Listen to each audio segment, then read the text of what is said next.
আমার কন্যা সন্তান অনেকটা মরার মতোই, বেঁচে থেকেও সে নেই, তাকে এখন ওষুধ দিয়ে ঘুম পাড়াইতে হয়। আমার বলার আর ভাষাও নেই। আমার কন্যা সন্তান এখন বেঁচে থেকেও মরার মতো, তাকে ঘুমের ওষুধ দিয়ে ঘুম পাড়িয়ে রাখি।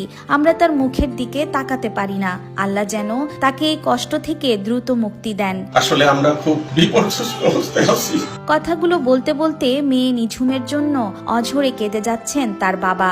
এত অল্প বয়সে মেয়ে তার স্বামীকে হারিয়েছে, এই দুঃখটা সারা জীবন অন্তরে বয়ে বেড়াবে সে। আল্লাহ তাআলা যেন এই অবস্থা থেকে পরিত্রাণের ফয়সালা দেন। তিনি বলেন, আমার মেয়েকে মাত্র 6 মাস আগে তৌকির ইসলাম সাগরের হাতে তুলে দেই। তৌকির আমার মেয়ের জামাই হলেও সে আমার ছেলের মতো। আমার জামাতা মাত্র 6 মাস আগে তাকে আমার মেয়েকে আমরা উঠাই দিয়েছি 19শে ফেব্রুয়ারি। আমাকে বাবা বলে ডাকতো সব সময়। যেদিন বিমান দুর্ঘটনায় সে মারা যায় তার আগের দিনও সন্ধ্যায় ফোন করে শেষবারের মতো আমাকে বাবা বলে ডেকেছে।